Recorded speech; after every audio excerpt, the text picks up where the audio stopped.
Hola a todas, buenas noches. Bueno, Baruch Hashem, primero que nada, muy importante decirles que esta plática es solamente para mujeres, es muy importante. ¿Por qué decidimos hacerla así? Bueno, porque al parecer, según me contaron, hay partes de la historia que cuenta Rachel, que lo hace así cantando. Entonces, bueno, es muy importante. Si hay algún hombre por ahí de colado, le pido por favor que se salga. Y bueno, como siempre, agradeciéndole a Shem por la oportunidad, por tener una historia más para compartir, una historia increíble. Al equipo de Share Gesed, Linda Holz, a Yael Urfali, que está siempre metida en todo, a Ivette Levi, que siempre de Tzadeket por Gesed nos ayuda con la interpretación. A alguien muy especial en esta ocasión, quiero agradecer a Rachel Markovich, que es una gran seguidora de Share Gesed, le encantan las historias, es súper fan Baruch Hashem, pero en esta ocasión no nada más es fan, sino que por ella, obviamente por Hashem, pero por ella tenemos la historia de hoy.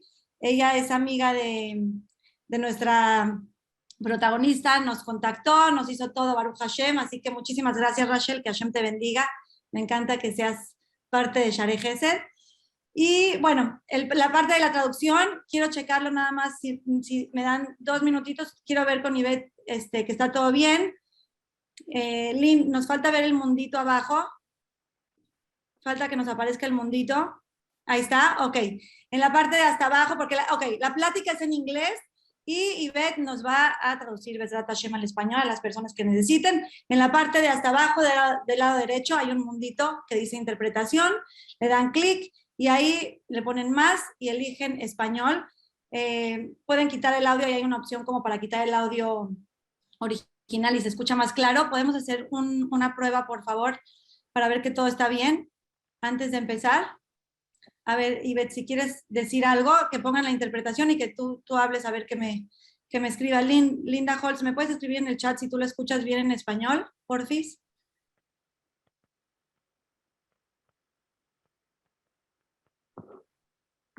A ver. ¿Alguien me puede? ¿escuchas, Linda? Yo lo tengo en inglés. Escucha perfecto, perfecto. Ok, Baruch Hashem. Baruch Hashem. Beshem Hashem Naaseh Benazliach. Estamos listas para empezar. Besrat Hashem. Voy a empezar a hablar en inglés para darle la bienvenida a Rachel. Hi, Rachel. It's an incredible night. Baruch Hashem, more than 400 people, because each phone or each computer has a lot of them has more than one person. So Baruch Hashem, it's a great zechut to have you here. My daughter in seminar told me that she heard your story and that it's incredible, Baruch Hashem. And we're ready for you to inspire us. Thank you so much, because you're making this just because you love Hashem for Chesed at 5 o'clock in the morning in Israel. So I really appreciate it so much. So we're here to listen your story and to let you be part of our life. Thank you so much. Welcome. Thank you. It's really such an honor. And it's so exciting to see you all. It's so beautiful and exciting to see Rachel Markovich, who was a student of mine many years ago now. And it's very exciting to be here and to see you. So I'm very happy to share my story with you. I'm very happy that I've have had the good fortune and blessing to have been able to make this journey. And I'll tell you about it. I was born in Honolulu, Hawaii, and to a non-Jewish family, a really wonderful, sweet, kind, good family. All my great-grandparents are from Japan, which makes us really American, meaning I'm a 4th-generation American. And I grew up in a beautiful environment. Like, as you can see, there's like a rainforest behind my house. And at the same time, I had a really wonderful education and a really great community and everything, great weather. everything was beautiful. And yet I felt this sense of like restlessness and longing that didn't make sense. That I had all this great stuff in my life, and yet at the same time I felt that there had to be something more. There had to be, I was missing out on some sense of purpose or some deeper meaning, and yet everything around me looked so amazing. So being in this position, especially as a teenager, it gave me like a lot of angst, and like most teenagers who are struggling to find themselves and find direction in their life, I really felt even more of a sense of like searching, yearning, longing for something, and it gave me a lot of pain. And it was at this point in my life that Hashem gave me a vehicle, because I wasn't a very verbal person. I wasn't extremely expressive. He gave me dance. And through dance, I was able to express my inner life, my feelings, my longings, my thoughts, my questions, my pain. I was able to express, and as I got better and better at dancing, I started to realize that I was having a conversation with something or someone outside of myself, some entity, and this conversation was giving me a great deal of comfort. And so much so that I decided, I was raised in a very Christian society, and my father's side of the family were practicing Buddhists, but my parents they didn't identify as any religion, and we weren't really raised with any religion. And the word God just didn't roll off my tongue so easily. So instead of identifying this entity that I was speaking to as God, I figured it was dance. And so I decided I wanted to become a professional dancer, that I wanted to dance all the time. I didn't want to just have it as a side hobby. And so, so I followed that inclination, and I told my parents that I wasn't going to go to college, and I wanted to become a professional dancer. Now, for them at this point in my life, this was in the late 80s, and nobody became professional. Like, you didn't become a professional dancer, especially not from a nice Japanese family in Hawaii. Coming from a very expensive college prep school, everyone went to college, and they went to the best college they possibly could. So it was a nice that my family was actually supportive. I really feel like Hashem was, running the show here. And my family said, you know what, if this is what you want to do, we really want to support you in it. And so I went to Los Angeles to become a dancer. I worked really hard. I got an agent. I started auditioning. I quickly started doing work on television shows and music videos, and it was exciting. It was something I wanted to do. It was a goal that I had. I wanted to become a professional dancer. I was working. I was making money. My friends could see me on television. It was exciting. But yet every time I would leave a job, I would feel like this sense of, I had this expectation, and I was achieving my goals, and I expected to feel satisfied and full. And at the end of the job, I would feel like a sense of emptiness, like when you eat a lot of junk food and you feel full and empty all at the same time, and like a little bit sick. And that's how I would feel at the end of these jobs. And I couldn't understand it. So I figured, it was Los Angeles, and it was Hollywood, and it was television, and really what I really wanted to do was theater and Broadway and New York. And Hashem set it up for me again, that I didn't even have to, be a very big challenge to go to New York and pound the pavement and try to find a way into auditions. And he set up a few shows on Broadway that were going to Broadway that were one was set in Vietnam and one was set in Japan, and they needed dancers that looked like me, and they couldn't find them on the East Coast, so they came to tour the West Coast holding auditions. And I auditioned for both shows in Los Angeles. I got into the show that was set in Japan, and I flew to New York with my first Broadway show. And now, like, this was beyond my wildest dreams. And all my expectations that I had, so it looked like they were being like it was coming true, you know. Like I loved doing theater. I did community theater in Hawaii, and in Hawaii the costumes cost like $5, and now my costumes cost $5,000. You know, you could show the picture of the can you see the Japanese women in the kimonos? That was the show Shogun the musical. And you know, in these shows everything's so beautiful, the costumes, the sets. These costumes were hand dyed. My costume was hand painted. The wigs were real hair, and they were, you can't see how long they were, but they were down to the top of our legs. It was just a stunning, beautiful production.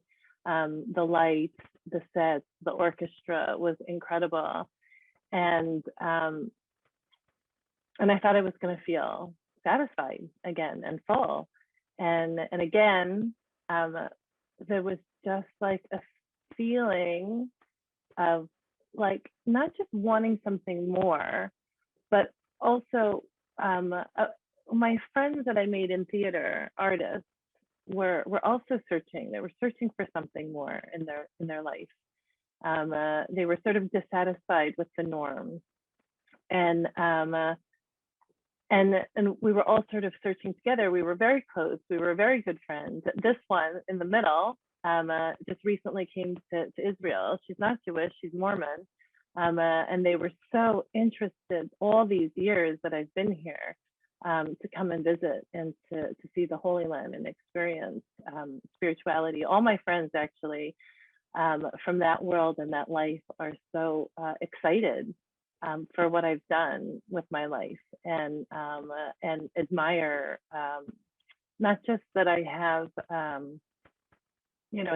I've developed a spiritual life for myself, and that I've been able to use my talents for my community, but also that I have such a big, lovely, wonderful family, that I have 5 kids, which was not something I ever expected to be able to do, or was even on the radar for me. But so anyway, here I was in this Broadway show, and thinking that all my dreams were coming true, and something happened there. Like, we would sit around during the show in the evenings, and we were good, nice people, you know, but good, nice people without sort of a guide or guidance or direction like you have when you live a Torah lifestyle, can quickly create very toxic environments. So through our words and our thoughts, we created a very negative environment for ourselves. Our show was struggling. It was the first Gulf War, and it was not a great time economically, and our show wasn't doing well. The show set in Vietnam was doing very well, and our show was failing, and everyone was blaming each other and the creative team and the staff, and it was a very negative environment. And there was just a tremendous amount of negativity. And so when we received our notice that our show was closing a few months later, I was actually very happy and relieved that I was happy and relieved that I didn't have to come to work. And I couldn't believe it, because as a dancer in theater, a Broadway show was as high as you could go. And I didn't know if I would get another Broadway show. I didn't know if I would work on that level again. But the environment was so not fun that I was so happy that it was over. wasn't over for long, and I got into the other show, the show that was set in Vietnam, and that show lasted for many, many years. I had the fortunate position of being able to go in and out of the show, so I would replace people when I went on vacation, and I had the opportunity to do the show for short periods of time and then to pursue other things.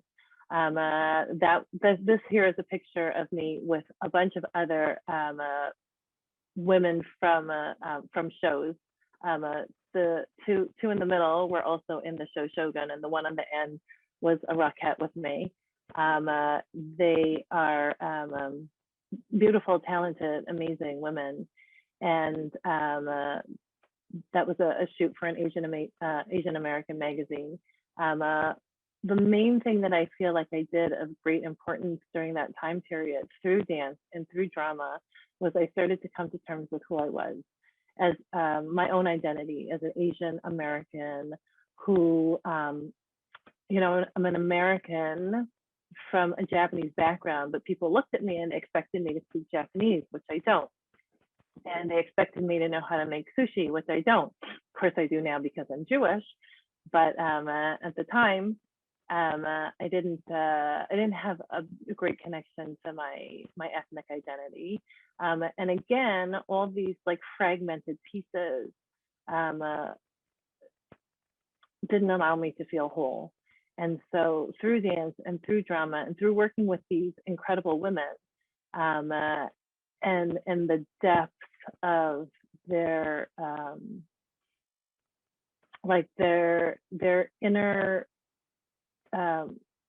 sense of purpose in this world, I was able to finally accept and come to terms with who I was. I'm a fourth generation Japanese American actress. We started writing our own work and performing it, finding our own voices, and it was really step by step, sort of leading me to where I needed to go. At this point, I was doing a lot of television commercials to support myself.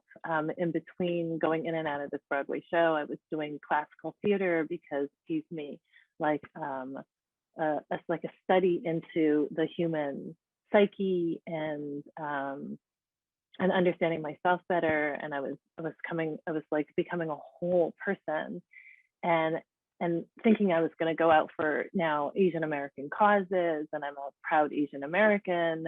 And then Hashem introduced me to my Jewish husband.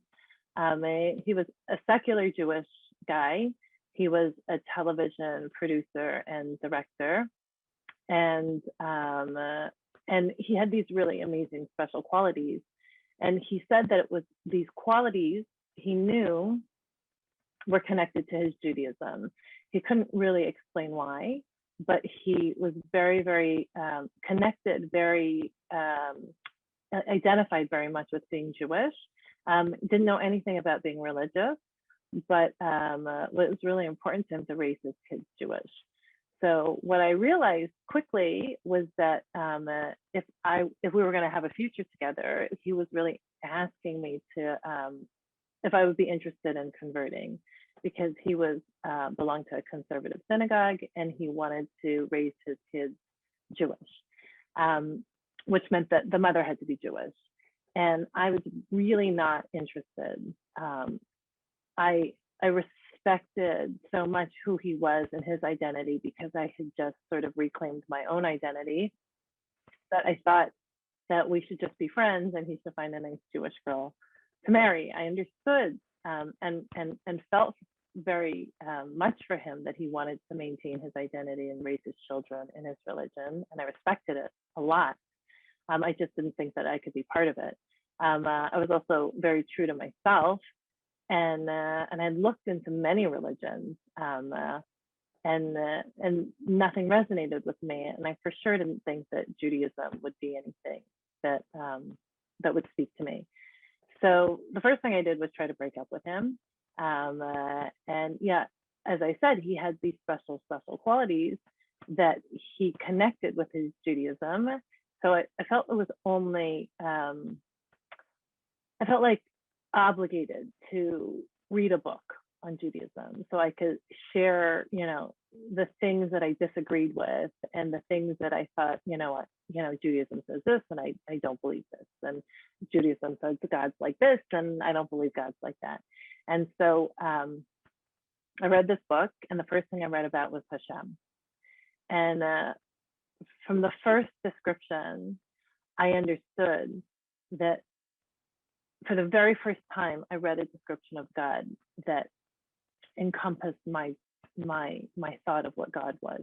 Meaning, in the past, I had always heard about God as like this, and God is that, and God is something tangible or something conceivable.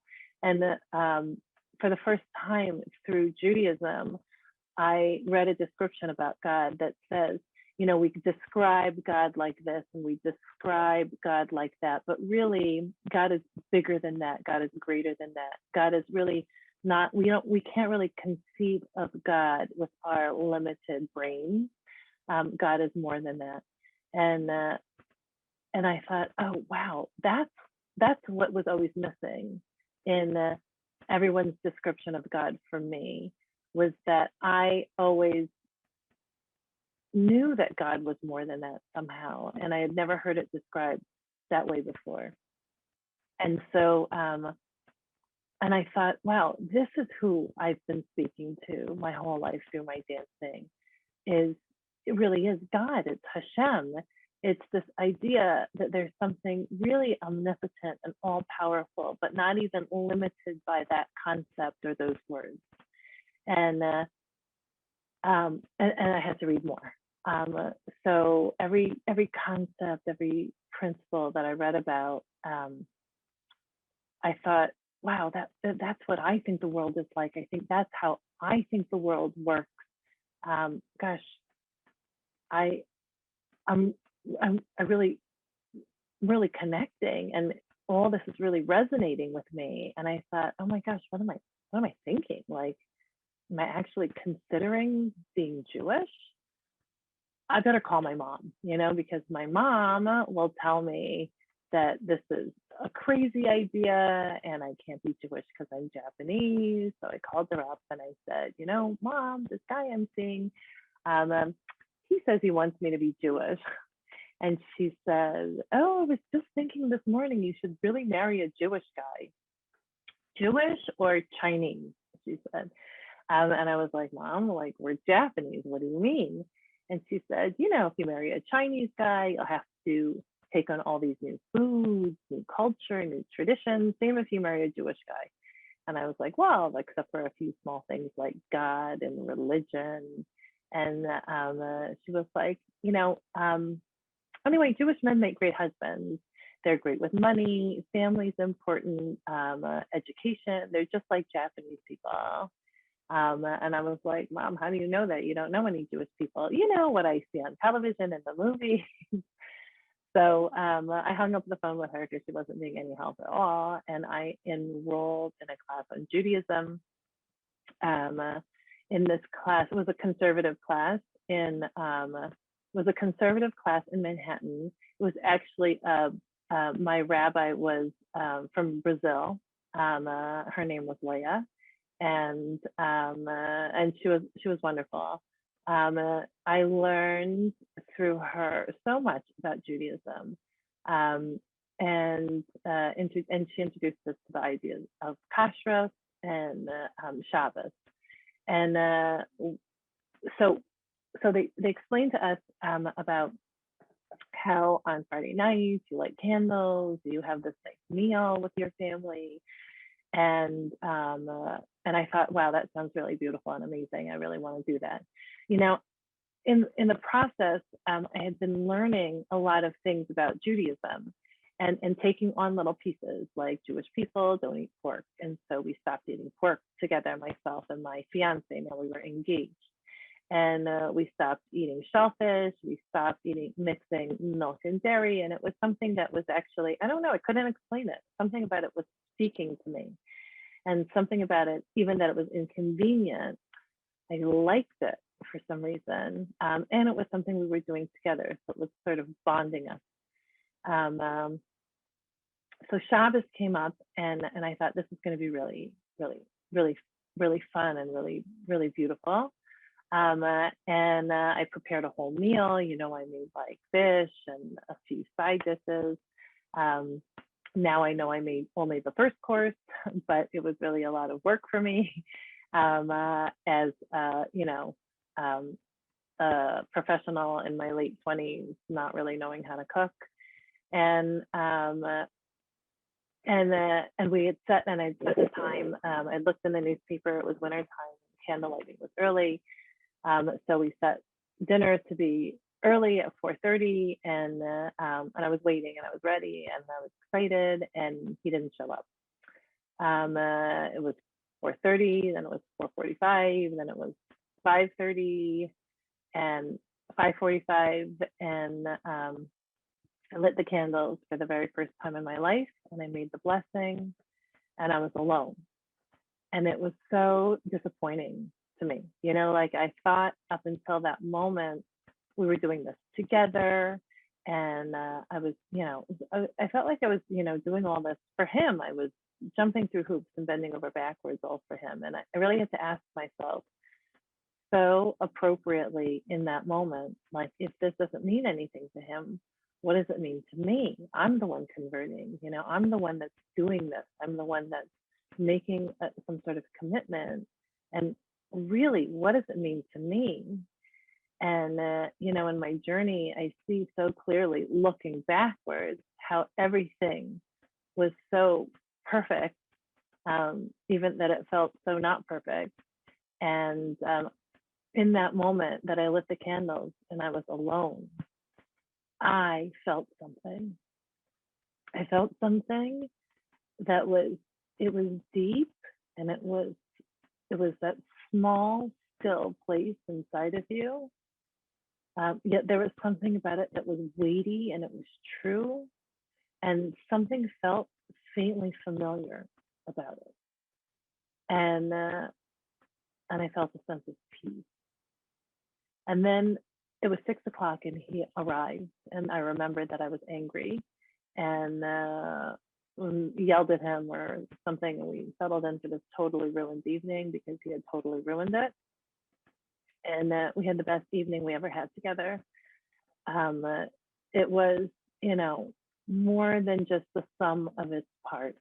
It was more than just the nice dinner and the candles. It was more than just the fact that we had said ahead of time that we weren't going to talk on the telephone or watch television. It was more than, there was something in the air that felt different. And it was this experience of Shabbos that made me decide that I didn't want Judaism to just be some religion that I could learn from, or some philosophy that was so interesting to me, or a way of life that had benefit for me. It was really something that I wanted to be part of, and I wanted it to be part of me. And so it was that moment that I decided I wanted to convert. So I finished my class with my conservative rabbi, and I did a conservative conversion. And then we were married that summer in Hawaii, overlooking the beach. And then I went running back to my life because my career was the most important thing to me. Not family, not marriage, not children, but my career, of course. And I was missing jobs, and I was missing auditions. And I went back, and very quickly, I got 2 really good jobs. So the first job was a show going to Broadway, and it was my favorite show. I was so excited, and it was a workshop of the show, which just means that it starts out very small as they raise money, but as long as you stay with the production, contractually through the union, you are guaranteed a spot in the Broadway show. Anyway, it was the beginning of a fairly long process, and they were just in the beginning of raising their money, but it was a great show, and I was sure it was going to do well. And I was very excited about that. And the second good job I got was a television commercial. So the reason why actors do television commercials is because they pay a lot, and even though the work is often very somewhere between stupid and extremely degrading. um, so this one was a little bit of both, but it was a car commercial, which meant it could really make a lot of money.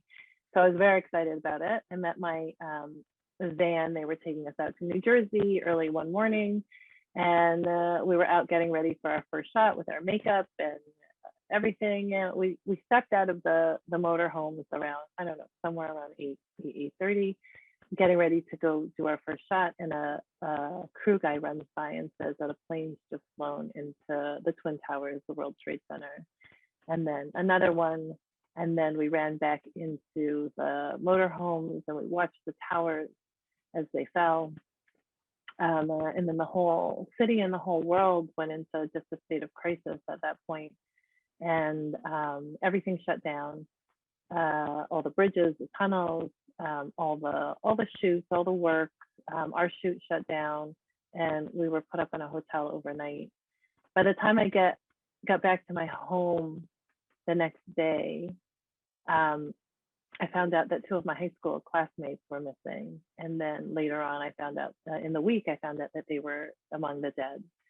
And it was really, it was really impacted us, those classmates of mine. We had a very large school, and a lot of them were in the New York area. And a bunch of us got together, and we decided we were going to go to the funeral of one of the students. My friend Heather in my class, her funeral was being held in Hawaii, but our other friend Rich that we were in choir with, his funeral was being held on Long Island. So we went out, we made up that we were going to go out together to this funeral. And as we were on our way there, one of my agents called me and told me that she had an audition for me, because, you know, the whole city shut down for, I can't remember if it was a week or 2 weeks, but quite quickly everyone were getting back to work. And I would, you know, it's a kind of a business and an industry that it's so competitive that you can't afford to turn down auditions or jobs.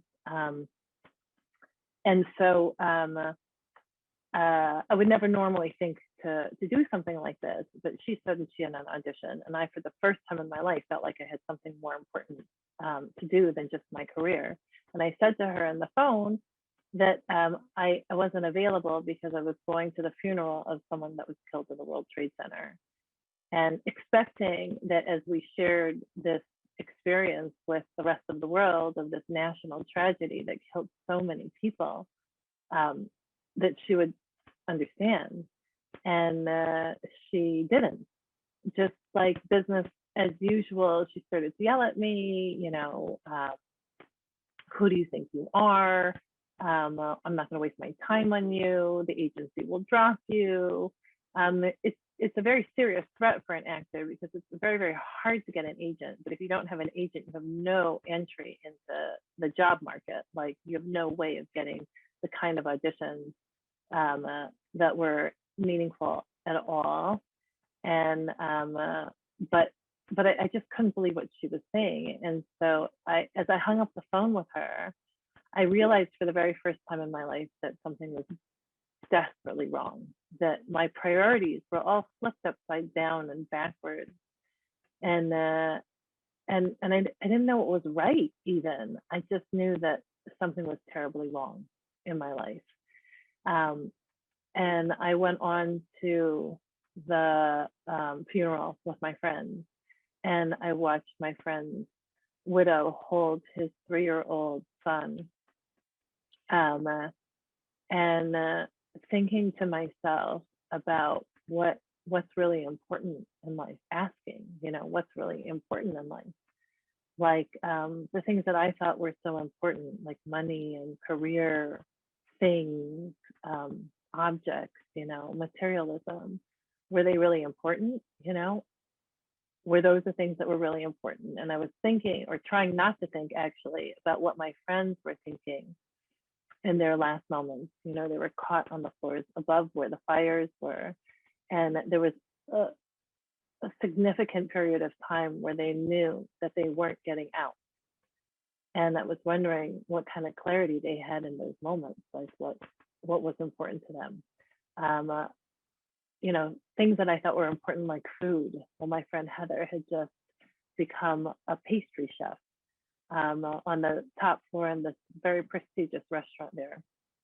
And was food important to her in those last moments? You know, taste and creation, were those things important to her? My friend Rich was like a trader. Was he looking at his portfolio to check how much money he had amassed in his life? You know, was that going to be satisfying to him? These material things, were they important? And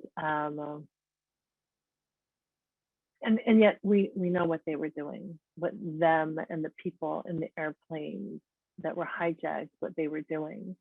They were calling their loved ones just to say one last time, you know, I just want to make sure that you know how much I love you, how much you mean to me, how sorry I am for that stupid fight we had this morning, how much I love our children, what a good father you've been to me, what a good sister you've been to me, you know, what a good wife you've been to me.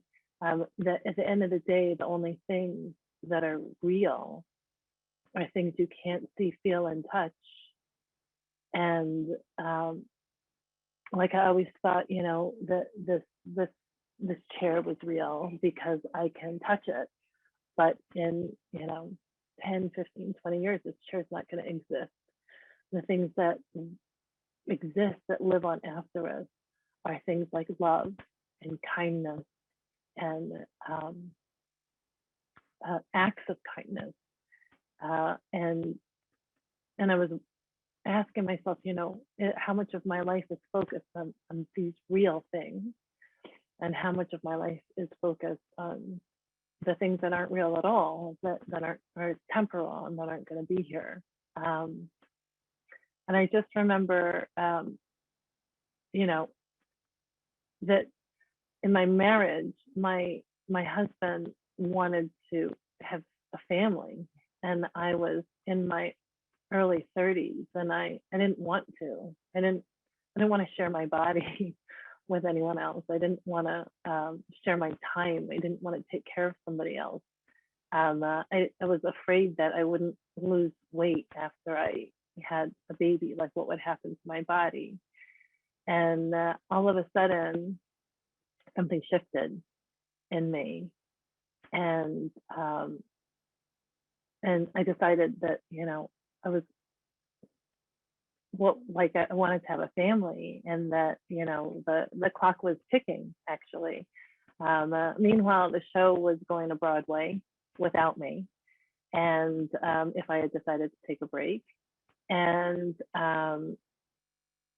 anyway, so that was in September. The next week, my other agent called me and told me that the commercial I was on was going to reshoot, and she asked if I was available on a particular date. Like I said, you don't turn down auditions, you certainly don't turn down jobs. And this reshoot was happening on the second day of Rosh Hashanah.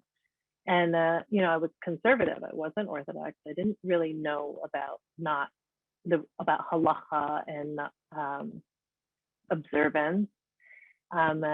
But my husband, when I married him, he said that he never worked on Rosh Hashanah, Yom Kippur, or Pesach. And I said in my heart to God that I was going to do the same, never expecting that I would be tested on it, and certainly not so soon. And right away, you know, I was being asked to work on Rosh Hashanah, and I thought, you know, how can I go back on this promise that I made? At the same time, I was thinking, how could I turn down this job? I was actually petrified. But I heard myself say into the phone to my agent, I'm not available because it's Rosh Hashanah. And she was like, Rosh Hashanah? She's like, listen, I'm Jewish, casting agent's Jewish, the whole ad agency is Jewish. Like, what are you talking about? And when I said, well, you know, I'm not working out because it's Rosh Hashanah. And she hung up the phone with me and said, we'll have a good Yom Tov. And and I thought I was going to feel bad. Like I thought I was going to feel like I had done something silly. You know, I didn't really know why I was doing what I was doing, but instead I felt incredibly good. I can't even explain it. I felt incredibly good, like I had done something right. I don't know, just an internal feeling of like like a shalemus, like complete. I felt good, and so and life went on. That was Rosh Hashanah. Sukkot came around, and I remember thinking like why don't we ever celebrate Sukkot? And we were invited to some families, and we understood like we saw sukkahs being built, and so and meanwhile the show went on to Broadway without me, and Baruch Hashem, I found out that I was expecting, and it was a year later, the following August, that I gave birth to our first child. And with him, like the door was really open when a lot of changes came at that moment. So we had this beautiful baby boy, and we needed to find a moil, and we were recommended an Orthodox moil. And I knew I hadn't done an Orthodox conversion, and I knew there was some sort of a problem, but I really understand. And yet this Orthodox rabbi came, and he explained that he was going to do the conversion, he was going to do the bris as the first step of the conversion of the child. And he introduced my husband to a rabbi, and an Orthodox rabbi that had an Orthodox shul across the street from us in Queens, where we had moved. And after our wedding, we had moved to Queens, and he was off. And my husband at that point quickly went to start davening in the morning. They taught him how to put on his tefillin that he had received at his bar mitzvah but never really used, and he loved it. And quickly, Rosh Hashanah came around, and Yom Kippur again. But this Sukkot, we got invited to a family, an observant family in Kirov. And we went to a meal with them, and I experienced there again something that I had never experienced before, different than I had ever experienced it before. So first of all, we knew there were some differences, meaning like I wore like a dress with sleeves, and the rabbi didn't hug me. Like he hugged my husband, but not me. Like I understood there were some differences, but I didn't really fully understand. And we sat down at the table with them, and it was filled. Like their sukkah was filled. There must have been 40 people there, and the food was just overflowing. And I looked around, and I was being filled up and nourished in my soul in some way that I had never experienced before. There was food, there was family, there was community. But it was confusing because I come from Hawaii, and in Hawaii we have food, family, and community also. But they were doing it in a different way and from a different place. It didn't feel transactional, like you were doing something for me, and then I was supposed to do something for you. It felt like they were just giving and giving for no real reason, except for the fact that they wanted to give. And then as they were giving, it didn't feel like they were being depleted. It felt like they were being refilled again from a source. And so I was experiencing this sense of giving, and it was filling me. And I couldn't understand it. All I know is that right away, I started to think to myself, you know, if I wanted to have this kind of a lifestyle, if I wanted to have this in my life, what would I have to do? Like, in addition to more Shabbos, I knew I needed to do more with Shabbos. I knew there was more to keeping kosher than what we were doing. Like, what else would I have to do? And then I asked the rabbi, you know, would it be a problem for me that I'm a professional singer and dancer? So really wisely, he said that we don't have to talk about that right now. Just come back again for Shabbos. when we really, can host you right. And we did. We came back again right away for Shabbos. And they told us, the lights, we just leave them on. And the toilet paper, we tore that for you ahead of time. And they were telling me us about how to keep Shabbos with all the little details that didn't make any sense to us at all. That you can't tear on perforation, and that we didn't understand anything about malacha and how we keep Shabbos and why we keep Shabbos, and what the rules are. We didn't know any of it. We just thought they sounded like completely psycho people that had all these strange random rules. And it was New York City after all, and I thought maybe they were crazy and we should get out of there. But they were so nice and we were so polite, we couldn't figure out a way to leave. And we kept that Shabbos with them, doing everything they asked us to do and not doing the things they asked us not to do. And it was my husband that turned to me after that Shabbos and told me that he felt happier than he ever felt before in his whole life. And that was it. We were well on our way very quickly. Very quickly, we learned more about kashrut, and we kashered our kitchen. We bought 2 sets of dishes, and we started to keep kosher, really kosher. Every week, they taught us more and more about what it meant to keep Shabbos. And the more that I did it, the more I realized that in this crazy world, which 20 years ago was much less crazy than it is now, I was looking at my baby son and wondering like how it would be that he could be okay in this world. How am I going to raise him that he's going to be okay in this world? And I knew that if I kept Shabbos and I had that 24, 25 hours of the week, one day, one full day of commitment to God and to my family, that protected time of just being able to be together and connected to each other and to ourselves and to God, that somehow I knew that he would be okay if we had that. And that was it. That was my commitment to Shabbos. What I was going to have to give up was professional theater, which was everything to me. But now there was more, and I knew that if I kept Shabbos, that I would be able to have a chance to achieve that goal. And so kashrus, Shabbos, it was all what I wanted, and I wanted to embark on this Orthodox lifestyle. And then they told me about tznius, and tznius was like a foreign concept to me. But when it was explained to me, I totally agreed with it. Like I agreed with the concept of tznius, and I agreed with the idea, because every woman in the world wants to be regarded as a mind and a heart and a soul. And so it makes so much sense to draw less attention to your body.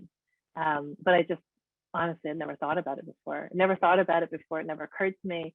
And I didn't know how I was going to do it. So I started on this journey because I wanted to do it. I wanted to do the Orthodox conversion to see if I could keep tznius. And I did. I started wearing sleeves and skirts part-time. Whenever I was working, I would wear whatever I had to do to work. But in my off time, I would dress in a tznius way when I was going to a shiur with a rabbi, or when I was going to their house for Shabbos. In all my off time, I started to dress tznius, and all of a sudden, one day, I just stopped in my tracks because I felt different, and I felt my internal core for the first time. I felt my inside, and I felt full. And I realized that in my life, I felt empty. And that's why work was so meaningful to me, or a paycheck made me feel like I had value or worth, or that I was chasing people's approval. It was all because I felt empty inside. And I stood there for the first time, and I felt full. I felt like I had worth and value in and of myself without anything external being attached to it. And I knew that that was coming something to do with the way I was dressed. And it was such an incredible, profound feeling for me. It was really what I've been searching for my whole life, was to feel this sense of worth and value through including meaning and purpose. And it was all tied up together. And I was having this experience that I knew was tied to being Tznius in the world. And that was it. That was it for me. I was able to not only find a way to want to keep the halacha, but that I wanted it so much to be a part of my life, as difficult as it was and continues to be, that it's a key for me, and I know it. And I want these special tasks that are, they feel almost magical to me, that these things which can from the outside seem almost nonsensical illuminate my life in such a powerful way and give me such a feeling of satisfaction and fullness and reality that that's all I wanted. So all the hashbonos that I was making about, like, will I be able to dance and in what capacity, and is it going to be fulfilling, and how am I going to make a living, and who am I if I'm not a dancer or an actress, all those things just flew out the window. All the things that I was measuring to see if I could do to become Jewish and Orthodox and Torah observant, all sort of flew out the window, because all I really wanted was to feel this deep sense of fullness, of meaning, of purpose, of satisfaction. That's all I really wanted. And I knew that it was through following halacha, it was through following Torah, that I was being given the keys to be able to live this kind of a life. And so that was it. I met with my new Beis Din, which was a little bit different than the first one, you know, a bunch of guys with long white beards. And we quickly set a date for my conversion. I had to wait 3 months. I was already married and in a relationship. I already had a child. We had to be separate for 3 months. And during that time, I was supposed to sort of ease out of my career and my life and my identity. And so I did. I normally don't procrastinate things but especially things that I don't want to do. But I did this time. I procrastinated up until the last minute. I waited until the end of the 3 months, right before the date of my conversion, before I did what I had to do. What I basically had to do was tell my agents that I was leaving the business to become an Orthodox Jew, and I was just terrified to do it, because mostly because they were all Jewish women, and I didn't know how I could go and I could face them and say, I'm gonna leave the business to become an Orthodox Jew, because they knew a lot, you know. I remember going to the first, so my conversion was on a Sunday. I forced myself onto the subway into Manhattan on a Thursday, right before Shabbos was coming in on Friday. And I went to the office of my first, the first rabbi, the first agent, and I told her my deal. And she said when she was a little girl, she had an Orthodox Hebrew school teacher, and she would go to her house every week for Shabbos. Not every week. When she would go to her house for Shabbos, she said she would leave her house and always tell herself, when I grow up, I want to have a home just like that, and I want to have children just like that. And she said, I don't think it's going to happen to me, but I want to wish you luck. And I went to the next agent, who told me that her family, that she comes from a religious family, and that I should check out her family's kosher restaurant off the Long Island Expressway. And then I went to the third agent, who told me that her Hebrew name was Ariella, like my son's name, Ariel. And with every visit, my step grew lighter, and instead of fear, I felt freedom. And on this day that I thought that I would experience a tremendous amount of like loss, you know, of like mourning for my old life and all the things, you know, I had experienced and worked on. And instead I felt this, like a weight had been lifted from my shoulders. Like I felt unburdened. I felt exhilarated. And after Shabbos that Sunday, I met my beis din, and went to the mikveh and had an Orthodox conversion. And Baruch Hashem, my whole life since then has changed. My son was 8 months old at that point, so he also had a conversion. And it was an incredible, beautiful moment. It is the 3 weeks, so I think what I'll do is I have a song that I wrote about this that I'll sing, and without music though, and it's about this experience. So that was Pesach. It was 19 years ago, and we decided to come to Eretz Israel just for 3 months to sort of jumpstart our life as Torah observant Jews. After 3 months, we decided to stay for a year. My second son was born here. And now 19 years later, I have a son almost 20, another son who's 18, and 3 beautiful girls who are 15, 13, and 11. We've made a life here in the Holy Land. And I started teaching dance for girls and women. I met Rachel Markovich when she came to study in a seminary program that we were running that combined Torah and the performing arts. And we ran that program for 2 years. Now I have a dance school in Jerusalem and cater to about 200 girls and women every week. Beit Yaakov girls, teaching them, bringing dance to the Haredi world here as a tool for life and leadership and for spirituality. It's an incredible, beautiful, challenging, difficult life, and yet I feel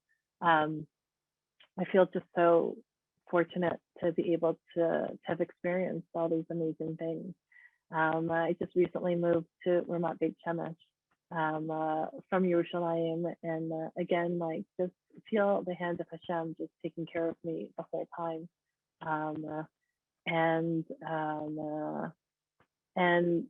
You know, life is fraught with challenges. You know, everything.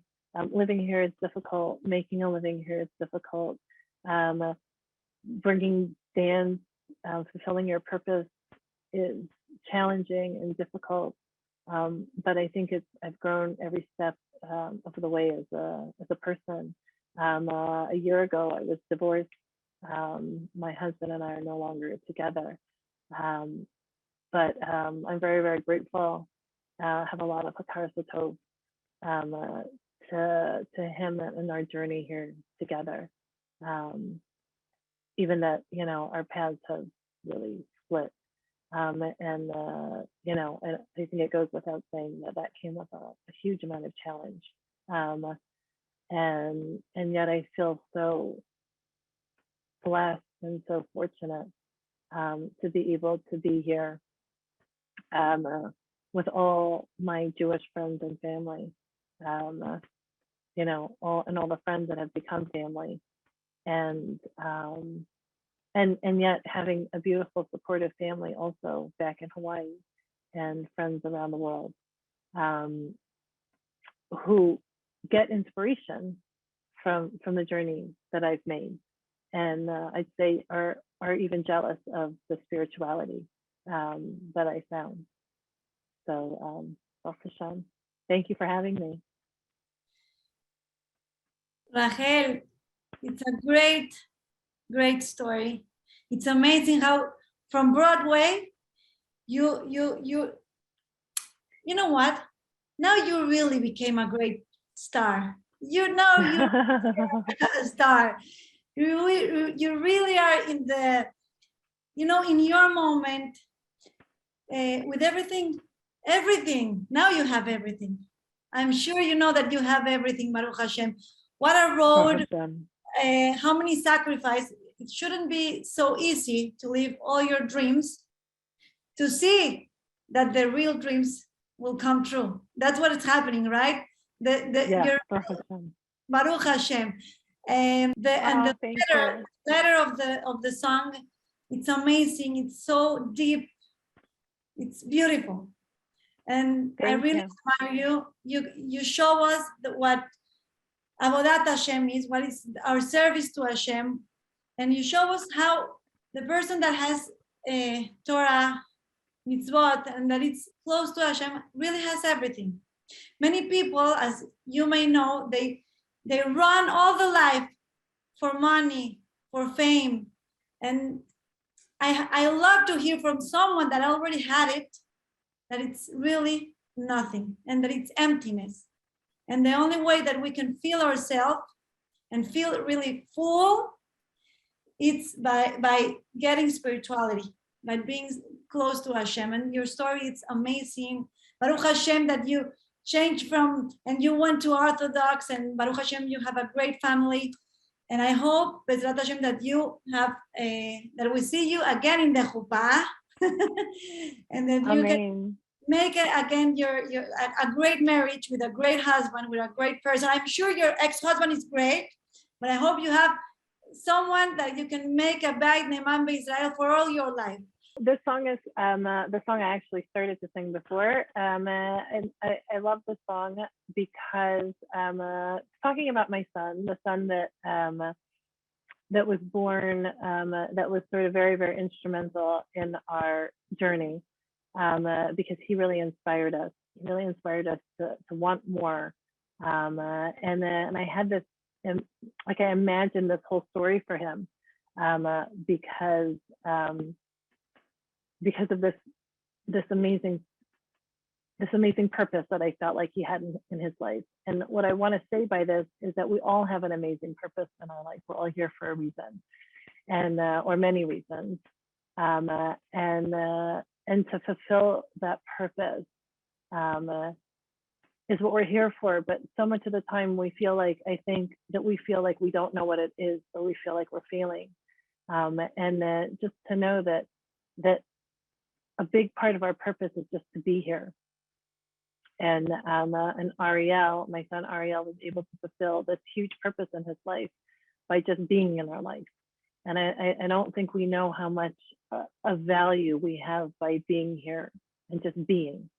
That just our presence is fulfilling so much of it, and that we will assist. I think we'll assist ourselves in our tafkid, in our purpose, by being less critical of what we're doing or what we're not doing. It's being more forgiving of ourselves, of that we're doing the best we can. It's a very hard time in the world, and that just being kind to yourself and kind to others could be a big key in that, because my son was able to fulfill and achieve this purpose that he came down for by the time he was 8 months old. So really, he couldn't do anything. He didn't do anything. He didn't say anything. It was just his mere being in our life that affected this huge change. Amazing. Thank you. Thank you so much. Go into our hearts and in our soul. Thank you so much. May Hashem bless you and all your family with all the blessings of the Torah. Thank you for going from this, how do you say, the stage? Yes, yeah. From the stage, from there to the stage of Avodat Hashem, of Kiddush Hashem, for using your voice to make such a Kiddush Hashem and to make our souls get close to Hashem. Thanks so much. Thanks for your time, for opening your heart, for being you. So, thank you so much. Thank you. Bless you. Thanks so much. All the best. Bye. Thank you everyone. Thank you. It's been a pleasure. Bye bye, good morning. Bye. Bye.